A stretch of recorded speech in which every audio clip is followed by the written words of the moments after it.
সাহাবীরা বলেন একদিন দেখি নবীজি একটা বুড়া মহিলা আসতেছে, মাথার রুমাল মোবারক বিছাইয়া দিলেন বুড়া মহিলাকে, আর বলতেছেন সাহাবীরা তোমরা সরো সরো সরো, তোমরা দূরে সরে যাও। আমরা আশ্চর্য হলাম, যে নবী ঘুমিয়ে গেলে জিবরাইল পর্যন্ত নবীকে ডাক দেওয়ার সাহস নাই, যেই নবী ঘুমিয়ে থাকলে জিবরাইল পর্যন্ত নবীর গায়ে ধরার অনুমতি নাই। আছে আছে পারবো জিবরাইল নবীকে ধাক্কা দিতে?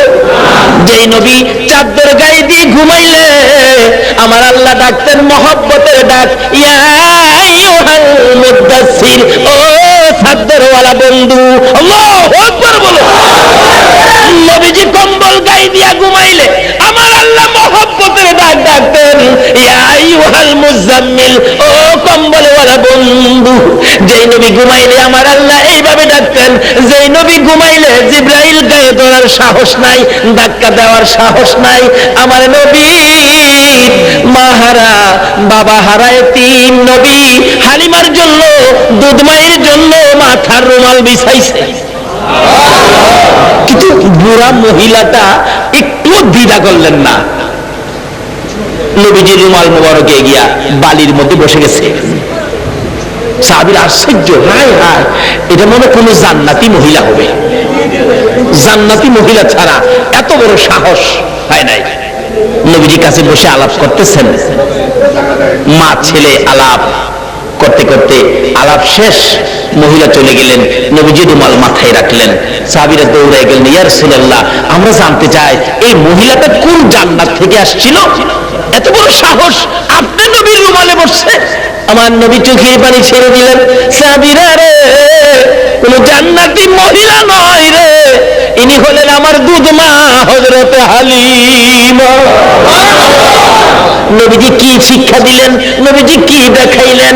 দুধ মার জন্য যদি নবীজি মাথার রুমাল মোবারক বিছাইতে পারে, গর্ভধারিণী মার জন্য আরো কত আদর রাখছে বলুন।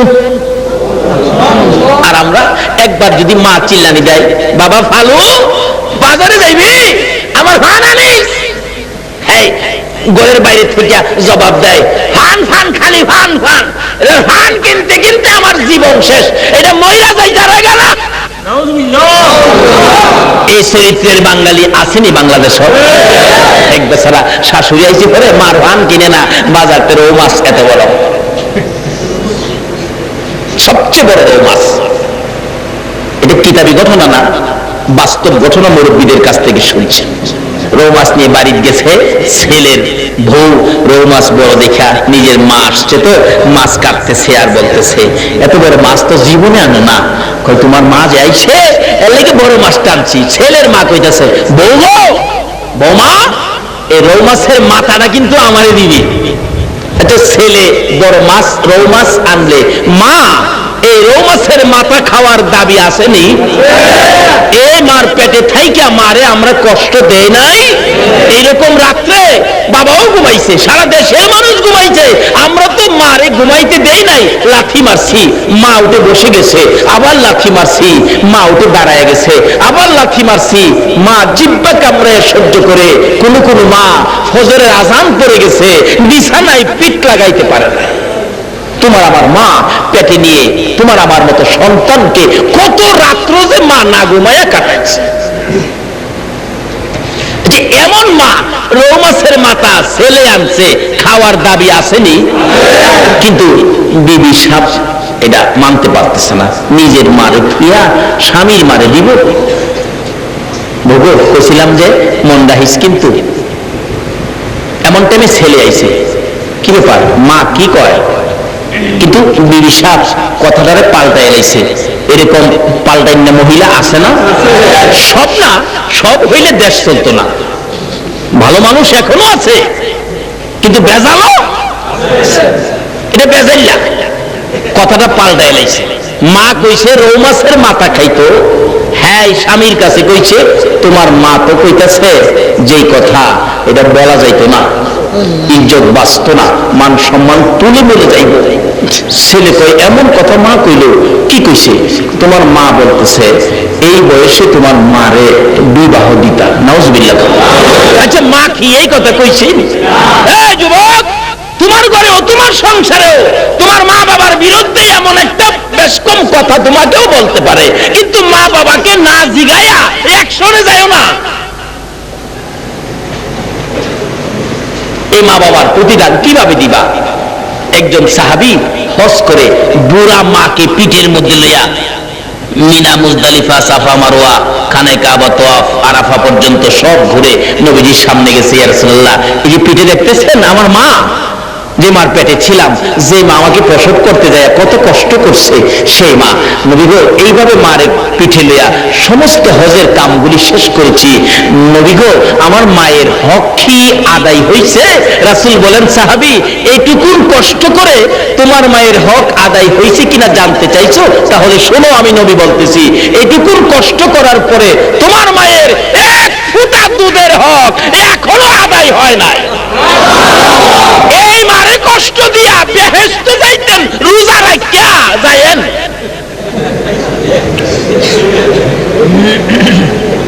আমার নবীর কথা ওয়াজ করতেছি, জিবরাইল লানত নিয়ে আইছে, নবী আমিন লাগাইবো কারে? এই মা বাবার খেদমত করে যারা বেহেশত কিনতে পারছে না। ছেলে কয়, মা এমন কথা কইল, এই মা ওই রাখতাম না, এই মার চেহারাই দেখতাম না, এই মারে আর ভাত খাওয়াইতাম না। আচ্ছা, আসলে কি মা এই কথা কইছিল? দেখছেন, কইছে একটা, নিচে আরেকটা। এরকম কিন্তু আপনার ফ্যামিলিতেও হইতে পারে। কাজী আপনার মা বাবার বিরুদ্ধে কোনো কমপ্লেন দিলে আপনি আগে মা বাবারে জিগান, মা এমন কোন কথা কি তুমি কইছো?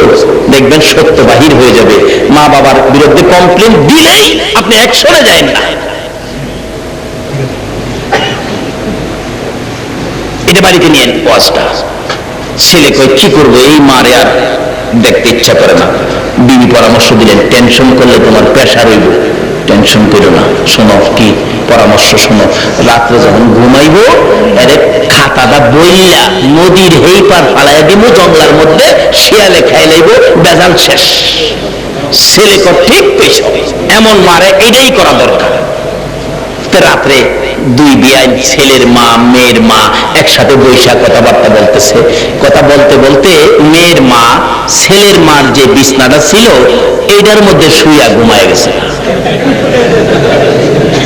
আচ্ছা, সঠিক বিচার করার মতো একজন বিচারক আসেনি? আচ্ছা বলুন, এই বিচারকটা কে? তাহলে মানছেন তো? তাইলে সুজাইয়ে জানগা, একদিন ধরা পড়ে যাবেন ওই বিচারকের হাতে, যেখানে কোনো ঘুষ টুস। আমাদের সাথে মাশাআল্লাহ ঘুষ চলে না। ঘুষ আছে আপনাদের সব আকলেওয়ালা, ঘুষ নাই তো, ঘুষ পাই না, অন বলে বকশিস। বকশিস, ঘুষের চরিত্র নাই, রোজা রাখলে লাভই বুকি। ঘুষের পয়সাটা ইফতারি খাইছেন, শেষ।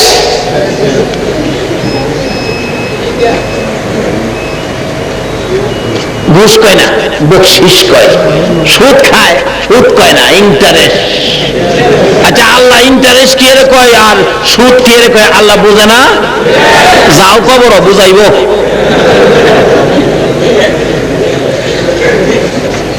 বিচার করুন না, একজন বিচারক আছে যেখানে ঘুষ সুদ এগুলি নাই, ঘুষ টুস দেওয়া চলে না। আমরা তো চরিত্রের মধ্যে কি ঘুষের অভ্যাস আসেনি? আপনার বিয়নের শাড়ি নিতে গেল ঘুষ লাগে, মাদ্রাসার শাড়ি নিব এখনো ঘুষ লাগে, শিক্ষকের বেতন উঠাইব এখনো ঘুষ লাগে। এর লেগে দেখেন ঘুষের অভ্যাস হইতে হইতে অঞ্চল শুরু হলাম ঘুষ খা। স্কুলে যাইতাম না, যাইতাম না, মা কই যাইতি না, 10টা টাকা দিলে এর ঘরে যাবো, এর আগে যাইতাম না। নাকি মিশা পেলাম? জমিনে অনেক ঘুষ খা। জমিনে ধানের ক্ষেত লাগাইছে, এটা লাল হয়ে রয়েছে, ক্ষেতের কাছে গিয়ে খিরে লাল হয়েছে, পানি তো কম দেয় নাই। জমিনে কয় ঘুষ না দিলে কালা হইতাম না। কোন তো কি দেওয়ার লাগে? সার মাইরা দেওয়া। এই অভ্যাস অনেক টিউবওয়েলের মধ্যে করছে। জাতা কল ছিলেন না, দেখবেন জাতা কলও ঘুষ খায়। যদি টিউবওয়েলে পানি না থাকে, জাতলে পানি আইতো না। তো আমার 2 বট না দিলে ঘরে আইব, এর আগে আইতো। আচ্ছা বলুন, ঘুষ খায়া কি আমরা লাভ হইলো না লস হইলো? 1 মার পেটে থাকে, রাসূল বলছে 40 দিন পর্যন্ত একটা নামাজও কবুল হবে না। এলে কিন্তু কবুল হয় না, দেখি তো নামাজের মজা পাই না। আল্লাহু আকবার। সাহাবীরা নামাজ পড়তো, উড়ন্ত পাখিগুলি আইসা মাথায় বসতো, কাঁধে বসতো। এটা কি মানুষ না কোনো গাছের ফিলার? তারা বুঝতে পারে নাই। পাক খাত যাইতো মাথায় বৈশা। আর আমরা তো মাশাআল্লাহ মশাই কামড় দিলে তাপড়াদার 2 হাত উপরে উঠি পাল না, ওই মশার জ্বালায় নামাজ পড়লে ডক নাই। জুতার মজা আপনার কি অবস্থা দেখবেন, বাটা জুতা হয়ে লই দেখা কেন ওই নামাজ পড়ে মজা ফানা পরে জুতা লইয়া দেখলে তো সরি, না দেখলে কি সুরি। বাবারে এই জন্য দুনিয়ায় আসি নাই, আসো নবীর কথা মানি। তাই বলতেছিলাম, মা বলতেছেন বেআইন দুইজন কথা কইতে কইতে ঘুমায় গেছে মার বিছনাত। শাশুড়ি মা কয় বেআইন যখন এখানে ঘুমাইছে আমি নাও জায়গা, এই বিছনা তো খালি হই। মাশাআল্লাহ এই বিছনাত গিয়া শুয়া মা ঘুমাইছে। রাত যখন 12টা পার হইছে, দুইজন তো ঘুমায় না, কোন সময় ঘুমাইব? পাতলা খাতা গায়ে দিয়ে ঘুমাইছে ফাল্গুন মায়া শীত। আয়া যখন চাপদা খেতা বলা শুরু করছে, তাইনের ঘুম আরো বাড়তাছে। বেশি শীতও দেখবেন চাপ দিলে আরো আরাম বেশি লাগে। বললা নদীর তীরে একটা হেইবার শিয়ালের জঙ্গলায় ফালাইয়া দিয়া আইসা পড়তেছে আর গান গাইতেছে, বিপদ দূর করে দিলাম রে, আর জীবনের বিপদ নাই রে। কিন্তু মেয়েটা খুশি, ছেলেটা মনে দুঃখ। মা যেই মা পেটে রাখছিল এই মারে ফেলাইয়া দিলাম, কাজটা ভালো করি নাই। আহ কি করলাম মা গো, তুমি কি কইছিলা? তোমার তো জিগাইলাম না গো মা, তুমি কি কইছিলা? কাজটা কি করলাম, ভালো করলাম না। বাড়িতে গিয়া মার বিছানার কাছে খাড়িয়া কাঁদতেছে, মা মা গো এ কি করলাম গো মা, তোমার চেহারার দিকে তাকাইলে একটা কবুল 7টা উমরা হজের নেকি দেয় রাসূল বলছে, আর তোমারে ফেলাইলাম। এভাবে আক্ষেপ করতেছে, আফসোস করতেছে। এমন সময় এই বিছনাত মার ঘুম ভাঙছে। কি রে বাবা আলু, কি মা তুমি এখানে? এই পারতে কবে আইছো? কোন পারতে কয় এই পারতে? কোন আমি তো এইবার গেছি না। কই না আমি তো মনে ফালাই দিয়েছি। ও কই কেমনে ফালাইলি? কই এই বিছনাতে নিয়ে এইবার ফালাইছি। কই এই বিছনাত তো আমি না, তোর শাশুড়ি। বলুন আমার আল্লাহর বিচার সঠিক করে কিনা? আল্লাহ কই তোর মার ফালাইবি বা করতেছি। এই সঠিক বিচার করার মতো একজন বিচারক, বলুন উনি কে? এই আল্লাহ বলেছেন জিবরাইল আমার বন্ধুর কাছে যা, জিবরাইল বন্ধুর কাছে খবর দে, মা বাবা দুইজন পাইয়া অথবা দুইজনের একজন পাইয়া মা বাবার খেদমত করে যারা আমার জান্নাত কিনতে পারে নাই, তাদের উপর আমি আল্লাহর লানত। নবীজি কয় মা বাবার খেদমত করবে না এমন উম্মত আমার দরকার নাই। নবীজি আমিন লাগাই দিছে। দুইটা বিপদে দিলাম পড়লাম। একটা হলো রমজান পায় যারা রমজানে ইবাদত করে গুনাহ মাফ করাতে পারলেন না, তাদের উপর লানত, নবীর আমিন। মা বাবার খেদমত করে জান্নাত কিনতে পারলেন না, আল্লাহ লানত, নবীর আমিন। 3 নম্বরে জিবরাইল বলে নবী গো আপনি নবী সৃষ্টি না হইলে দুনিয়ার কিছুই সৃষ্টি হইতো না। লাউলা কালামা খলাকতুল আফলাক, আপনি নবীর জন্য সব সৃষ্টি, আপনি না হইলে কিছুই হইতো না। আপনি নবীর নাম শোনা মাত্র যারা দুরূদ শরীফ পড়ে না তাদের উপরে আল্লাহ লানত। নবীজি আমিন লাগাই দিলেন। এই 3 বিপদ থেকে বাঁচার জন্য আপনাদের কাছে অনুরোধ রেখে মাহে রমজানের বরকত পাওয়ার আশায় আসুন পবিত্র কোরআনের পক্ষে থাইকা রমজানের বরকত পাওয়ার জন্য এই মাহফিলের উসিলায় এলাকায় রহমত বরকত আসার দরখাস্ত করে আসুন আমরা আল্লাহকে এই মাহফিলে বসে ডাকি, নবীর উপর দুরূদ ও সালাম মদিনা পাঠায়। যেই নবীর উপর দুরূদ ও সালাম আমার আল্লাহ নিজে ফেরেশতাদেরকে নিয়ে প্রেরণ করতেছেন, সেই নবীর উপর একটু দুরূদ ও সালাম মদিনা পাঠায়া আসুন আমরা দোয়া করব। সকলেই দুরূদ ও সালাম মদিনা পাঠানে ইয়া নবী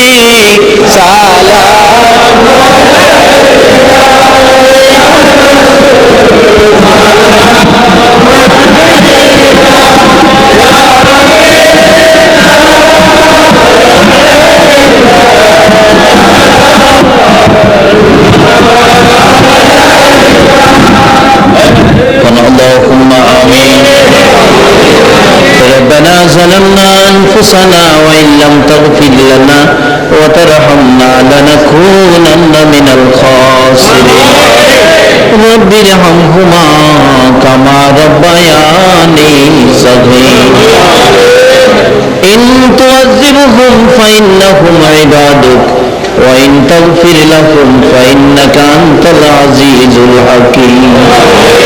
রব্বুল আলামিন পবিত্র রমজান মাসের 5টা রোজা পার করে দিলাম। এই রাত্রে বৃষ্টি বাদলের মধ্যে রোজাদার মেহমানেরা কষ্ট করে তোমার শাহী দরবারে হাত বাড়াইছে, একবারে খালি হাত বাড়াই নাই গো, তুমি যার প্রেমে সব বানাইছো ওই নবীর উপর দুরূদ ও সালাম মদিনা পাঠাইলাম গো আল্লাহ। তোমার নবীর উপর দুরূদ ও সালাম মদিনা পাঠাইয়া রাত্র 3টা পার হয়ে গেছে, কোরআনের পক্ষে কষ্ট করে যারা হাত বাড়াইছে গো, এ হাত তুমি কেমনে খালি ফিরাইবা গো আল্লাহ। এই রোজাদারের হাতের দিকে তাকাইয়া দুরূদ ও সালামের উসিলায় দর্শ কোরআন মাহফিলের খাতিরে আমাদের তামাম জিন্দেগীর গুনাহগুলো ক্ষমা করে দাও। রোজাদার হাত বাড়াইয়া ক্ষমা চাইলাম, কার জীবনে কত গুনাহ হিসাব জিগাইও না গো আল্লাহ। কে নামাজি কে বেনামাজি আজকের জন্য কাউরে কিছু কইও না, এই মাহফিলের খাতিরে আমাদেরকে মাফ করে দাও।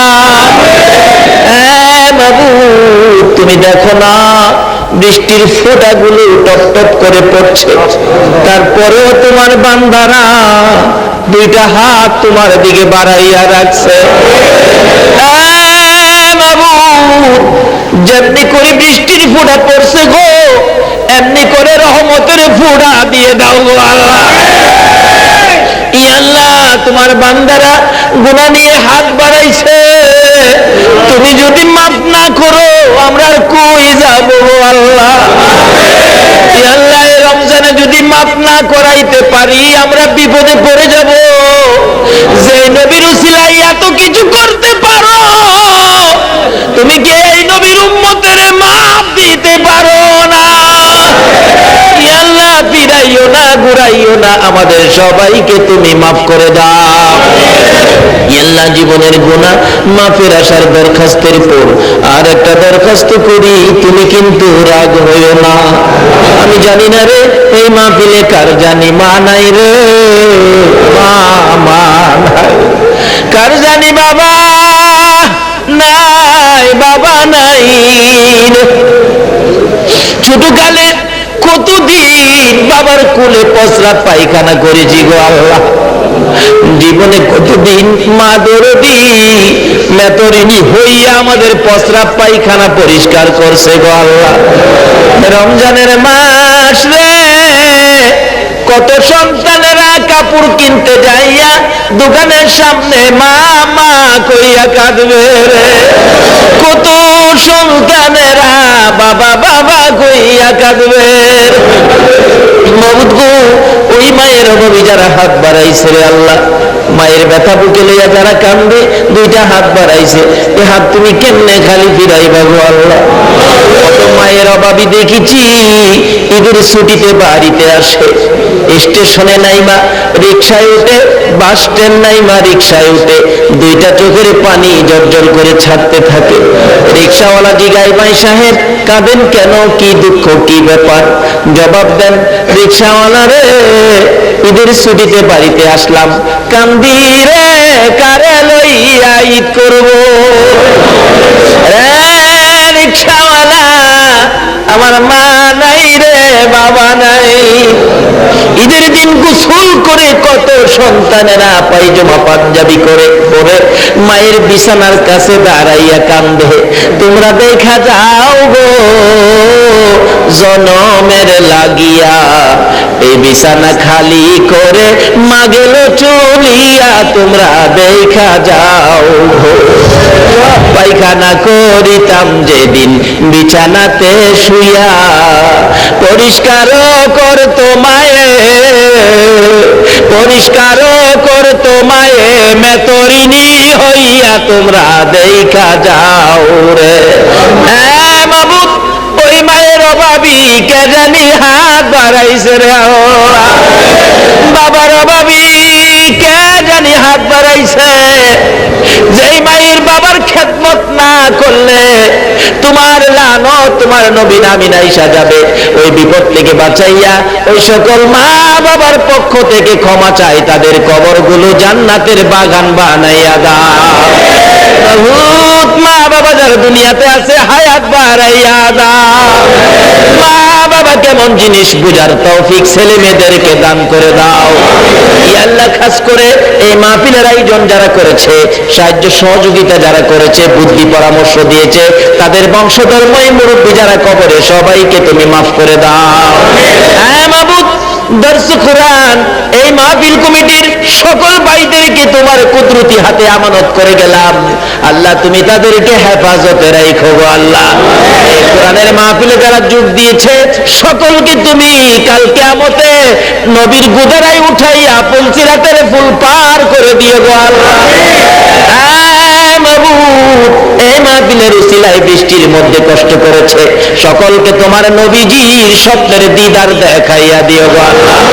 ইয়া আল্লাহ, আমাদের সকলকে রমজানের রোজাগুলো রাখার তৌফিক দিয়ে দাও গো আল্লাহ। রমজানের বরকত, সেহরি, তারাবি, ইফতারির বরকত, শবে কদর সহ আমাদেরকে নসিব করে দিও গো আল্লাহ। ইয়া আল্লাহ, এই মাহফিল তোমার কুদরতি হাতে আমানত করে গেলাম, কিয়ামত পর্যন্ত তুমি কায়েম রাখো গো আল্লাহ। মাহফিল শেষে যারা যেখানে যাবে গো সহি সালামতে পৌঁছাইয়া দিও গো আল্লাহ। রব্বানা তাকাব্বাল মিন্না ইন্নাকা আনতাস সামিউল আলিম ওয়া তুব আলাইনা ইয়া মাওলানা ইন্নাকা আনতাত তাওয়াবুর রহিম। ইয়া আল্লাহ, সুন্নিয়াতের কণ্ঠস্বর জাইনাল আব্দিন জুবায়ের ভাইকে হায়াত বাড়িয়ে দাও। এইভাবে যারা তোমার নবীর সুন্নিয়াত কায়েমের জন্য মাঠে নেমে গেছে সকলকে তুমি সাহায্য কইরো গো আল্লাহ। সবাইকে তুমি নেক হায়াত বাড়াইয়া দিও গো আল্লাহ। সাল্লাল্লাহু তাআলা আলা খায়রি খালকিহি মুহাম্মাদি ওয়া আলা আলিহি ওয়া আসহাবিহি আজমাইন বিহাক্কি লা